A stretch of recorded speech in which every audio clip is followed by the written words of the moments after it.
La dolarización y el desarrollo humano en el Ecuador. El Ecuador fue el primer país de Latinoamérica que eliminó su moneda nacional. En el contexto socioeconómico, en 1982 el boom petrolero se agotó y el país inició su transición hacia un nuevo periodo de su historia bajo los lineamientos del Consenso de Washington, librando los tipos de cambio y de interés, desmantelando su protección arancelaria, abriendo los mercados, eliminando subsidios y desmantelando parcialmente el sistema financiero y el mercado laboral. En base a estas medidas, los resultados económicos fueron los siguientes: la baja diversificación de las exportaciones ecuatorianas, el predominio de bienes primarios y su limitación de dinamismo reflejaron problemas estructurales de competitividad afectando históricamente a la economía.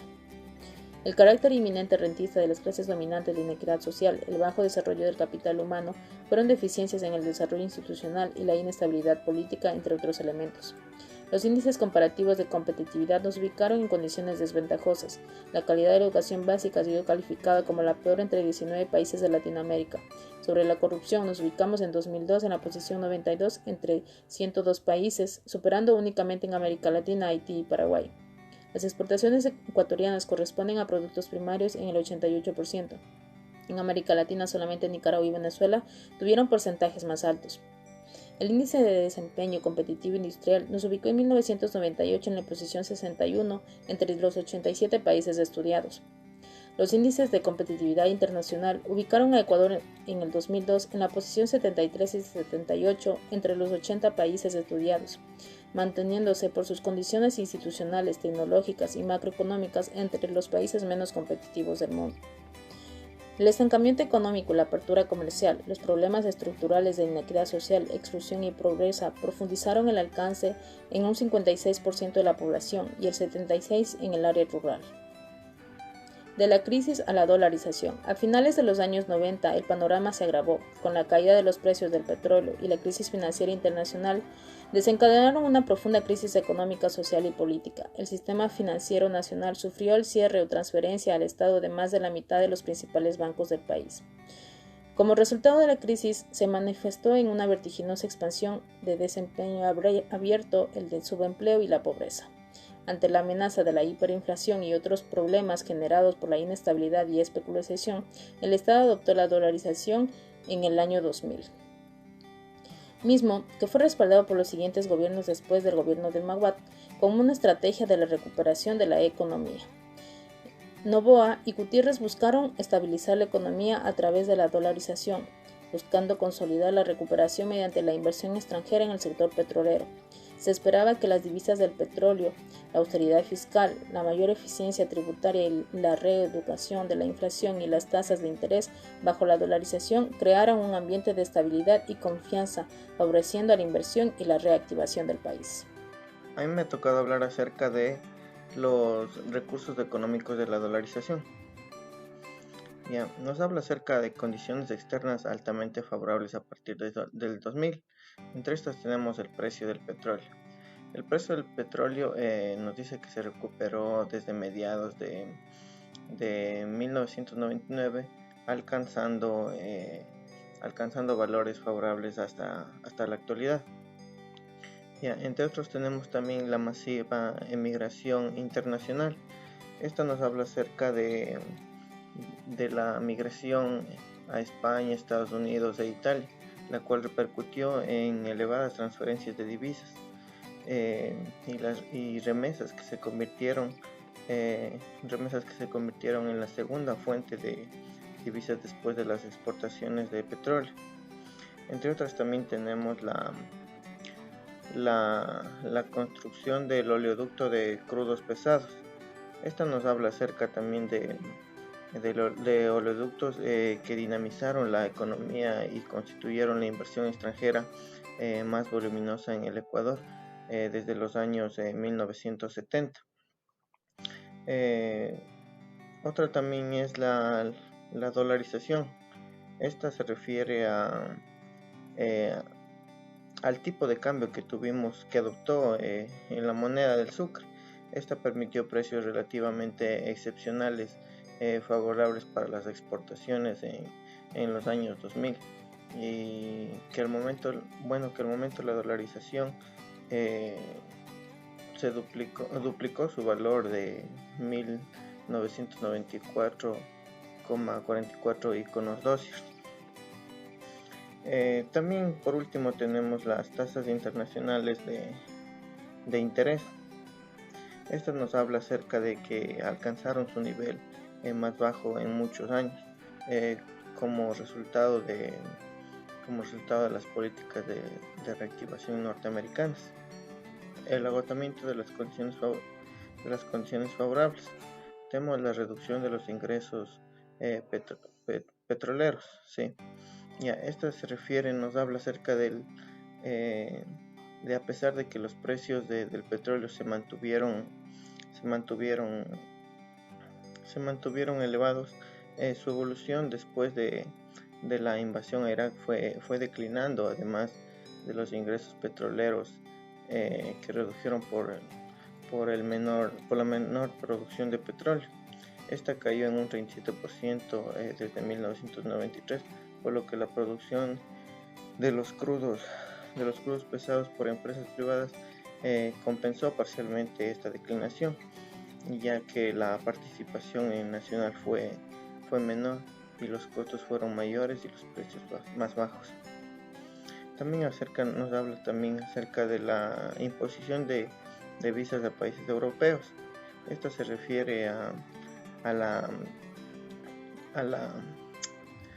remesas de las inmigrantes que dejaron de crecer por la imposición de visas a países europeos.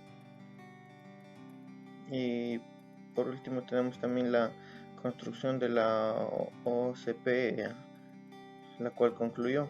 Esta nos habla acerca de que de las inversiones privadas, las cuales fueron inferiores a las planificadas, y el nuevo oleoducto empezó a operar durante los próximos años por debajo de su capacidad instalada, y la participación nacional en estos recursos empezó a ser limitada.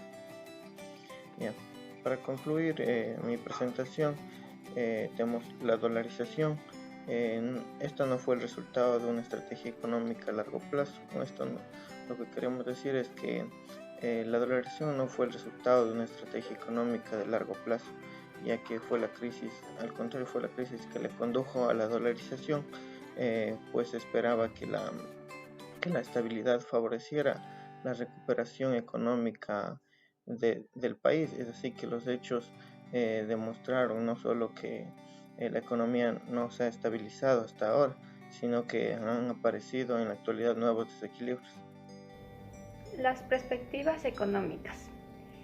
Es de suma importancia tener en claro que a pesar de la riqueza y diversidad de los recursos naturales que tiene Ecuador, este está ubicado entre los países con mayor pobreza e injusticia social en Sudamérica.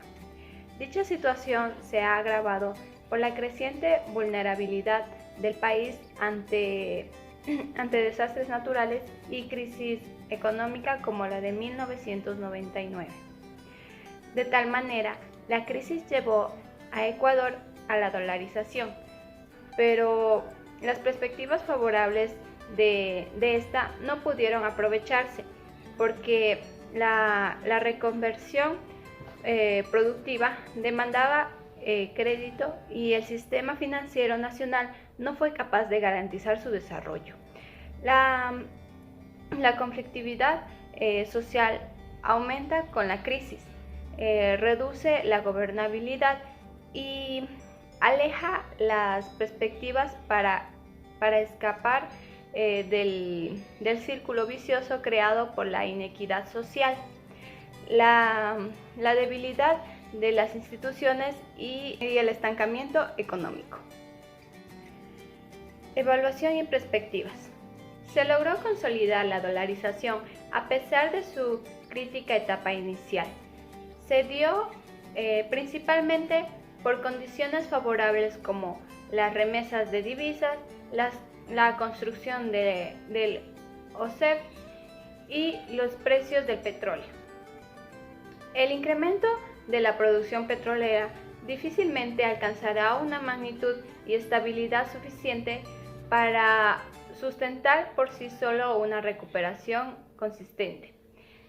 Las perspectivas de crecimiento se ven limitadas por la sobrevaloración del tipo de cambio por los problemas del sector externo y por factores estructurales como la deuda externa y las condiciones institucionales y de desarrollo tecnológico del país. En el año 2000 se puede observar una recuperación en las condiciones sociales en el área urbana, reducción de pobreza, aumento salarial y la caída en el desempleo.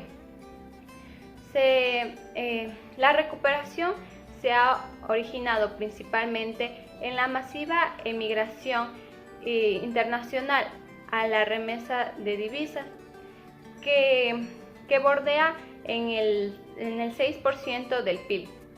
En sí no se puede obtener una reactivación consistente en el aparato productivo, ya que se ha concentrado en una sola rama de limitada articulación con la economía nacional, que es el sector petrolero.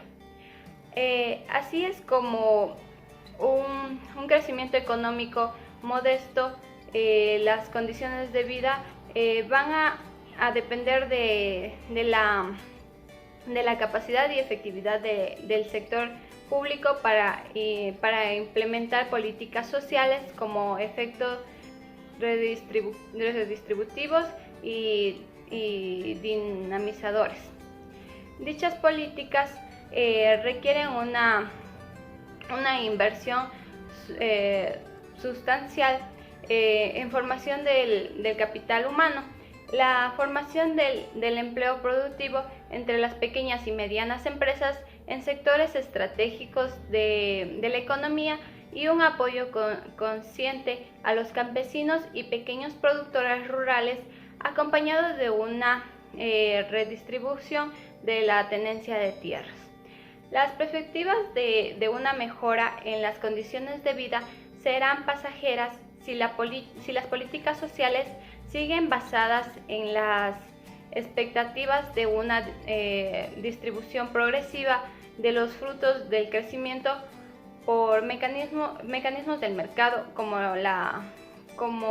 ha ocurrido en las últimas décadas. Efectos sociales de la crisis y la dolarización. En primer lugar, para entender los efectos sociales de la crisis, se analizarán en particular la pobreza, el empleo y los salarios, a partir de encuestas realizadas en los hogares ecuatorianos.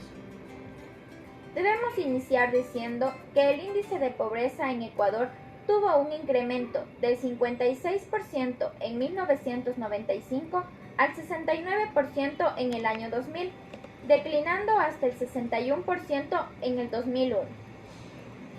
Pobreza, salarios y empleo en las principales ciudades. En las principales ciudades, Quito, Guayaquil y Cuenca, se pueden diferenciar tres fases en cuanto a las series de pobreza, salarios y empleo, que son el deterioro social, la recuperación y la nivelación. La fase de deterioro social está comprendida desde marzo de 1998 hasta mayo del 2000. La pobreza asciende del 35% al 68%. Los salarios reales caen en aproximadamente el 40% y el desempleo abierto sube del 8 al 17%, con un deterioro similar en términos de subempleo. La fase de recuperación está comprendida entre mayo del 2000 y diciembre del 2001. Se produce una reducción de la pobreza e indigencia, una recuperación salarial y una caída del subempleo y desempleo. La pobreza desciende hasta aproximadamente el 49%, el desempleo abierto cae hasta el 8% y los salarios recuperan casi todo su valor inicial. La etapa de nivelación habla del desempleo abierto, que repunta hasta su nivel actual del 10%. La pobreza e indigencia tienden a bajar lentamente, llegando a mediados del 2003 al 45 y 20% respectivamente, valores superiores a los iniciales. Sin embargo, la recuperación de los salarios reales continúa hasta alcanzar los niveles de 1998. Este panorama tiene perfiles definidos por ciudades.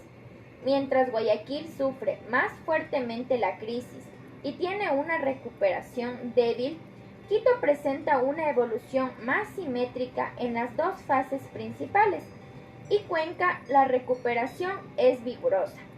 Tanto la pobreza como el desempleo se reducen a niveles inferiores a los de 1998. Pobreza e indigencia. El incremento de la pobreza se explica por la declinación de los salarios, el aumento del desempleo y subempleo, y la crisis financiera que condujo al congelamiento de los depósitos y a la virtual eliminación temporal del crédito formal. En la recuperación influye principalmente la masiva emigración internacional desde 1998, que conduce a una reducción del desempleo. Mercado laboral. En general, el ciclo de caída y recuperación salarial se manifiesta en forma similar, al desagregarlo por sexo y por sectores informal y moderno. El análisis de ciudades, en contraste, no solamente revela diferencias significativas en los niveles salariales, sino también una recuperación más pronunciada en Cuenca, como efecto de las migraciones y remesas. Salarios y géneros. Hay evidencia de una situación discriminatoria contra la mujer en el ámbito laboral, al igual que otras condiciones como educación, inserción laboral, experiencia, horas de trabajo, etc. Las mujeres reciben remuneraciones inferiores a los hombres en un 13.4%. El subempleo y el desempleo afectan principalmente a las mujeres. La recuperación laboral es además más lenta entre las mujeres. En enero del 2003, el subempleo femenino era del 50% frente al 25% para los hombres. La recuperación en el empleo adecuado es consecuencia principalmente del alza en los salarios reales que reduce el subempleo invisible. En síntesis, la situación actual muestra una recuperación salarial amplia, aunque no completa, uniforme, ni acompañada de una caída de la pobreza y el desempleo hasta límites cercanos a los iniciales. El tema del cual yo voy a hablar es de la crisis, dolarización y desarrollo. El objetivo central del desarrollo es la satisfacción sustentable de las necesidades humanas, incluyendo tanto las necesidades básicas como la participación libre de las personas. La pobreza es una situación estructural, ya que impide a las personas la satisfacción de sus necesidades básicas. En el caso ecuatoriano, la capacidad económica actual permitiría holgadamente la satisfacción de las necesidades básicas de toda población. Sin embargo, aquí en el Ecuador, la pobreza es aproximadamente el doble de lo normal. La sociedad ecuatoriana sufre desde la colonia por la pobreza masiva y grandes desigualdades sociales, étnicas, regionales y de género. La política de ajuste estructural no han logrado restablecer el crecimiento económico, ya que han tenido un costo elevado sobre la pobreza y la distribución de la riqueza en el empleo.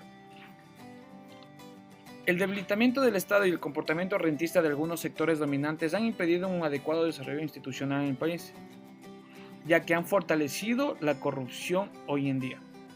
En este contexto sociopolítico, no solamente se han afectado el desarrollo de infraestructuras básicas, sino que al mismo tiempo la calidad y cobertura de los servicios sociales básicos en educación, salud y seguridad social.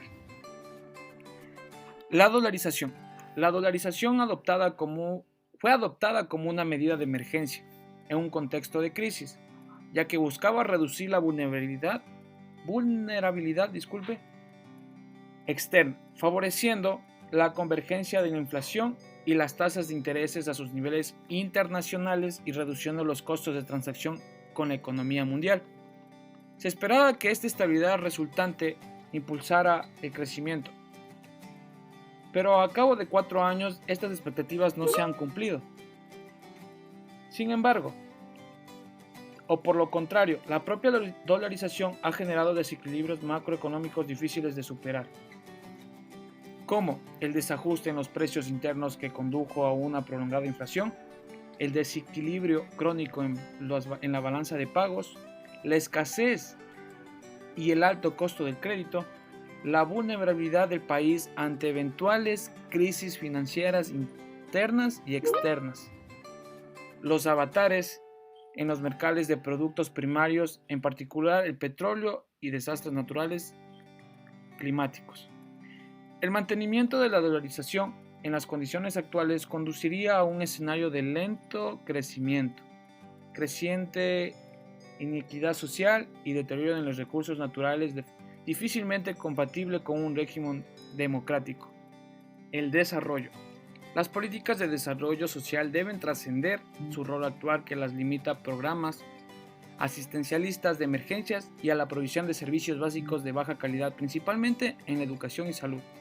La estrategia alternativa que tomaron en este país, por lo contrario, busca el aprovechamiento integral del potencial de los sectores populares mediante un apoyo a las iniciativas de generación de empleo, la dotación universal de servicios de educación y salud. La estrategia social propuesta y que se debe aplicar en el Ecuador hoy en día es articulada en torno a 3 líneas complementarias de acción, en las cuales son la promoción del empleo y productividad, el desarrollo del capital y las potencialidades humanas y sobre todo las políticas redistributivas. En lo que basa la política de promoción de empleo productivo es en el apoyo integral a sistemas productivos socialmente eficientes y económicamente sostenibles, a partir de la articulación de micro y macro emprendimientos. Las políticas de desarrollo del capital y potencialidades humanas proponen, en primer lugar, consolidar el acceso universal. En segundo lugar, una educación dignificante para que promueva a la creatividad y participación, respetando y fomentando principalmente la diversidad cultural y étnica del país. Y finalmente, por culminar, las políticas proponen promover directamente la equidad social, no solamente ampliando las oportunidades de acceso a los activos productivos como la tierra, el crédito y la asistencia técnica de los sectores públicos. Hoy en día los rumbos futuros de la sociedad ecuatoriana están condicionados por factores políticos. En el contexto internacional y en última instancia la capacidad de los actores sociales, en particular los sectores subalternos, para superar los obstáculos para la construcción participativa de su propio destino es muy escaso. Gracias.